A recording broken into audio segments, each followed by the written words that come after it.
Halo guys, Assalamualaikum warahmatullahi wabarakatuh. Aku tuh lagi kesel guys sebenarnya. Kenapa? Aku udah upload video banyak, udah ratusan, tapi nggak ada satu pun video aku yang viral, yang booming gitu guys. Kenapa? Kenapa? Padahal video aku tuh tentang persaudian gitu kan. Ada sekarang nih aku lagi di kampung, memperlihatkan perkebunan di pedesaan di kampung sini, kampung Saudi. Aku memperlihatkan suasana yang hijau di tanah Arab gitu ya kan. Jadi padahal itu menarik loh, menarik asli. Menarik buat aku gitu kan, tapi belum tentu buat kalian ya kan. Oke guys, ini sore-sore ya, sekitar jam 2-an, setengah 3 sore.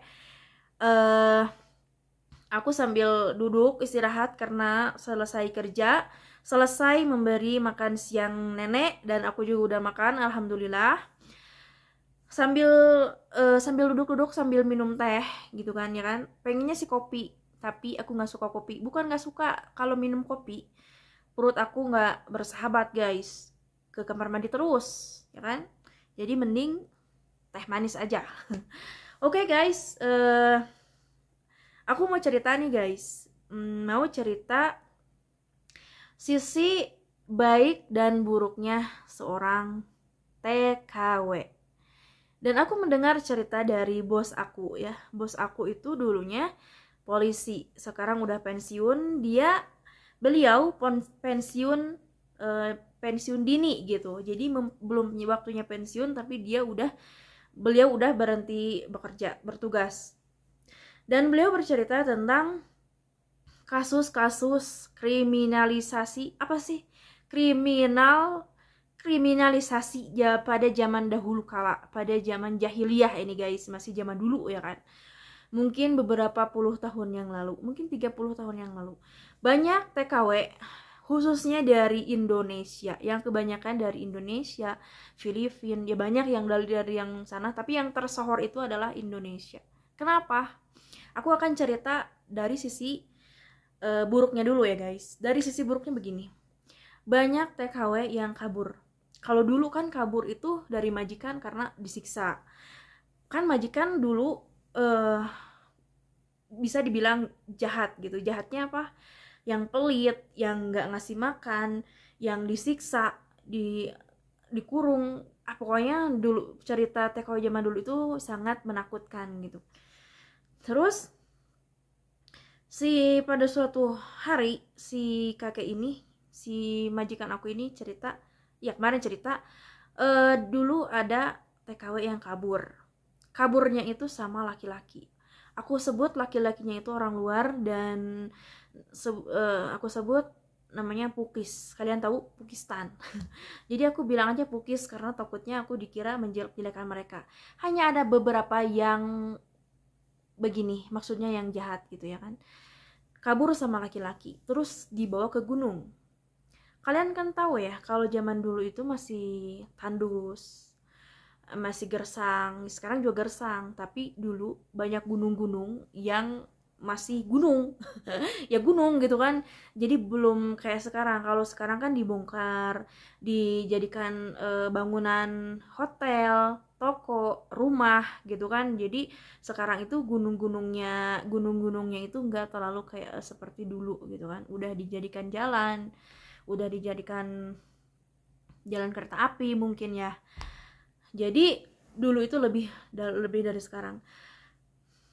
Dibawa ke gunung, terus mungkin di kikuk-kikuk, terus dibunuh langsung dimasukin ke syantah, ke tas besar gitu kan, ke syahra, dimasukin terus dibuangnya itu ke tempat yang sangat jauh dari jangkauan manusia gitu kan.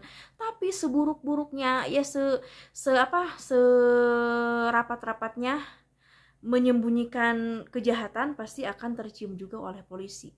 Dan ternyata udah ditemukan sama polisi. Terus kata dokternya langsung mungkin diotopsi gitu kan. Katanya 2 hari wanita ini meninggal, dibuang, ditaruh di tas. Udah keluar mungkin belatung, udah bau katanya kan, terus udah ada apa lalat yang besar katanya gitu, sangat menakutkan gitu kan. Terus ada lagi cerita, banyak sih ceritanya. Terus ada lagi wanita, ya TKW, siapa lagi, Indonesia lagi, kabur dari majikan, entah mungkin ada problem sama majikannya, kabur lagi ke gunung, karena memang dulu kan gunung-gunung gitu kan, bukan kayak sekarang gitu.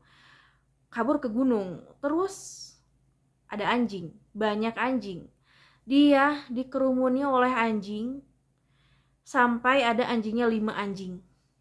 Bayangkan guys, digigit tangannya, kakinya, perutnya, semuanya. Terus ditemukan oleh orang Sudan yang sedang mengembala entah kambing entah unta ya, mungkin kambing. Ditemukan, lalu si Sudan ini nelpon ke polisi, dibawalah sama polisi, dan alhamdulillahnya wanita ini sehat, maksudnya nggak meninggal gitu. Dibawa ke rumah sakit, di rumah sakit dirawat 5 hari.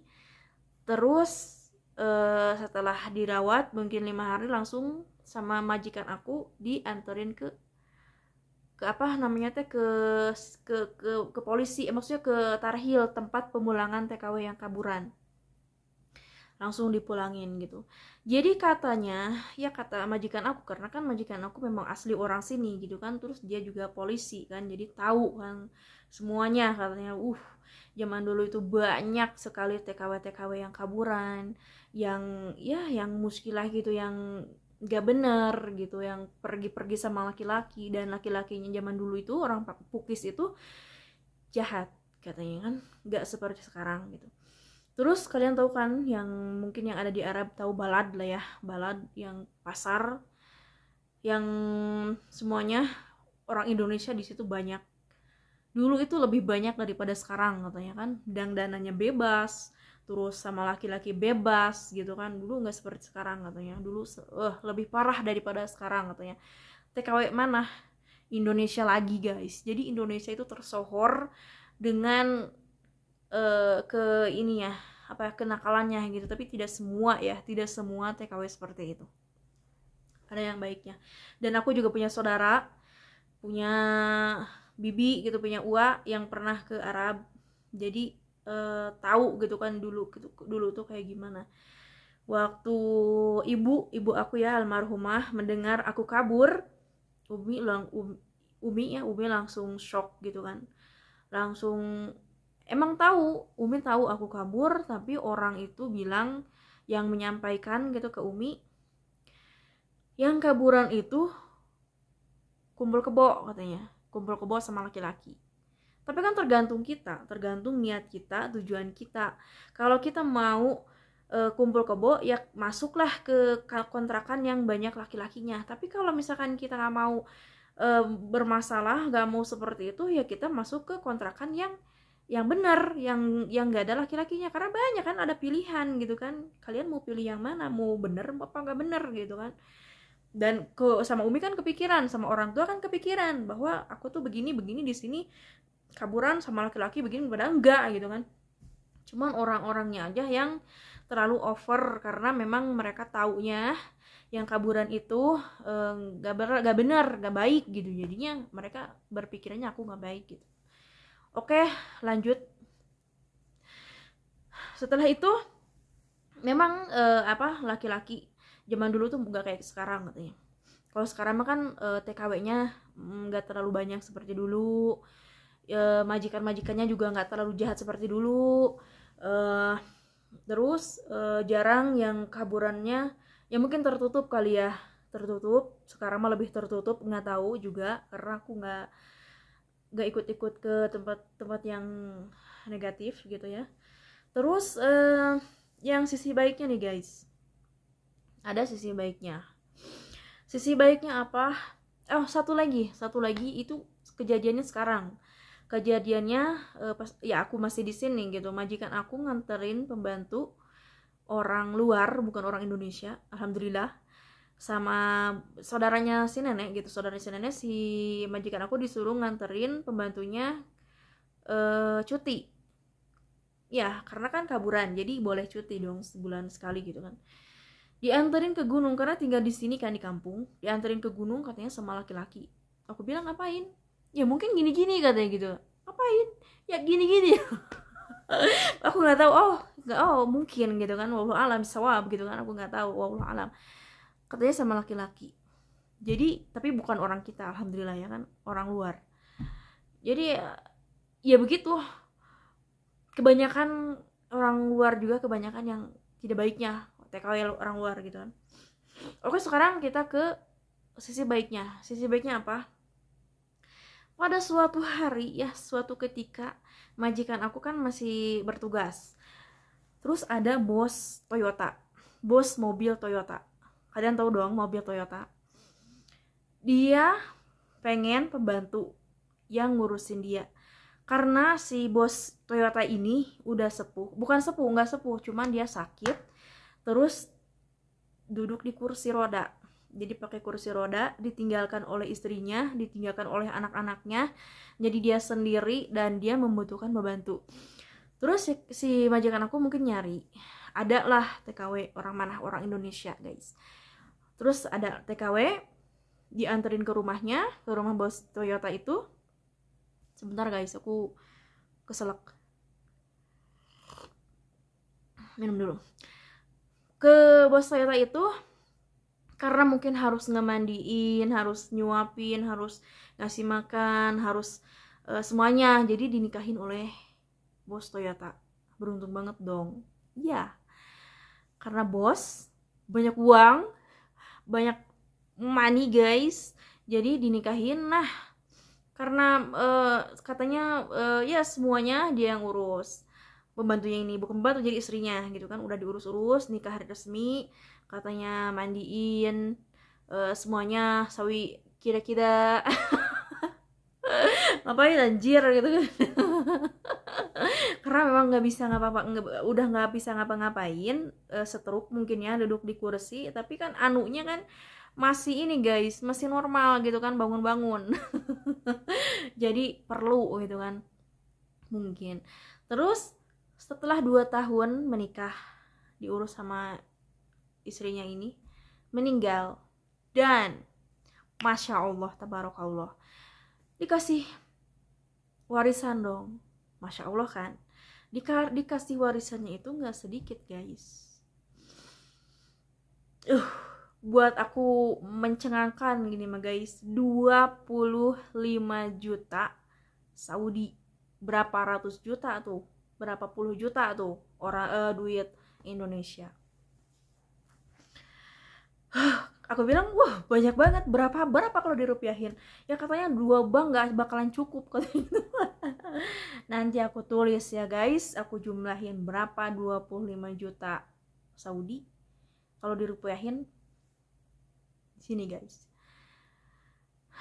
Terus aku bilang, sekarang ada nggak? Kalau ada mah aku mau, aku bilang mau banget gitu kan. Aku mau gitu kan, kalau ada mah mau.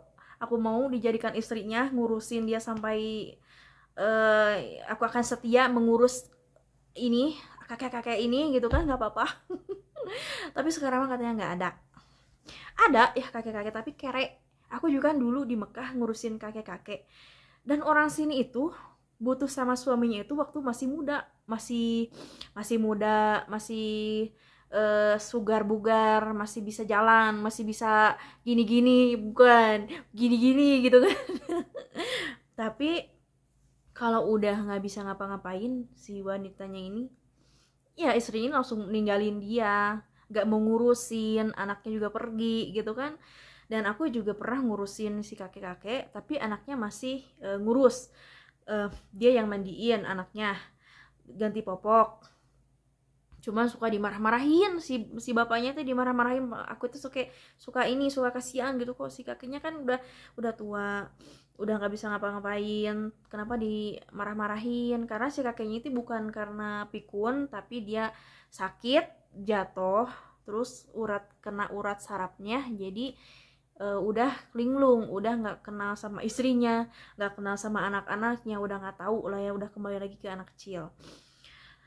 Terus si ibunya, si uminya, si neneknya itu nggak mau ngurusin, nggak mau nyuapin, nggak mau nemenin. Aku yang nyuapin, aku yang nemenin, aku yang nyiapin pampersnya, yang bersihin kotorannya gitu kan. Tapi si kakeknya kere guys, nggak ngasih apa-apa karena si kakeknya udah lupa juga yang ingat-ingat, yang ngaturnya anak-anaknya gitu kan. Udah nggak ingat apapun si kakeknya, boro-boro uang gitu kan. Dia sama anaknya sendiri juga nggak ingat, nggak kenal gitu kan. Aku tuh suka kasihan gitu kan, si kakek suka dimarah-marahin sama anaknya kalau berak gitu kan, bau kan, terus diurus sama anaknya marah-marah gitu kan. Tapi istrinya nggak mengurusin. Beda lagi dengan kita, orang kita gitu kan, orang Indonesia khususnya di kampung, di pedesaan. Seperti bapak aku setia sama ibu gitu kan, ibu sakit bapak masih nemenin gitu, minimal nemenin gitu ya, nggak bisa ngurus juga, ada anak-anaknya yang ngurus tapi nemenin gitu kan, bantu apa gitu, berzikir apa gitu kan, bareng-bareng gitu ya, nemenin gitu kan.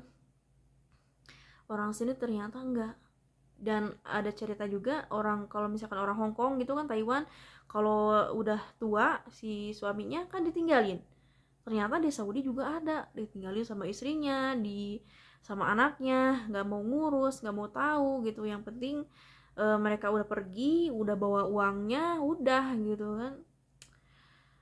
Ya Robby, ya kalau aku masih mau ya, mau sama suami itu, mau dia sakit, mau dia gimana, aku mau tetap bersama dia gitu kan, bersama suami, ngurus suami. Jadi pengen suami juga kalau misalkan aku sakit dia nemenin, ngurusin gitu, mau seperti itu guys. Aku juga karena aku mah gak milih dia mau tua mau muda gitu kan, terus mau gimana gimana, yang penting dia bertanggung jawab gitu kan, yang penting setia gitu kan. Pengen masa sisa hidup kita tuh bersama pasangan gitu ya kan. Ya udah ya guys, daripada ngelantur ke sana kemari, ceritanya udah selesai segitu. Mungkin nanti ada cerita lagi, aku akan cerita lagi ke kalian. Dan maaf, ini bukan membuka aib orang, bukan menceritakan orang-orang yang sudah tidak ada, dan bukan menjelek-jelekan pihak sana pihak sini, bukan menjelek-jelekan pihak kita juga TKW. Enggak, aku nggak bermaksud untuk menjelek-jelekan, cuman ini ada cerita, ambil sisi baiknya dan buang sisi buruknya. Oke, jadi komenlah yang bijaksana. Terima kasih guys, wassalamualaikum warahmatullahi wabarakatuh.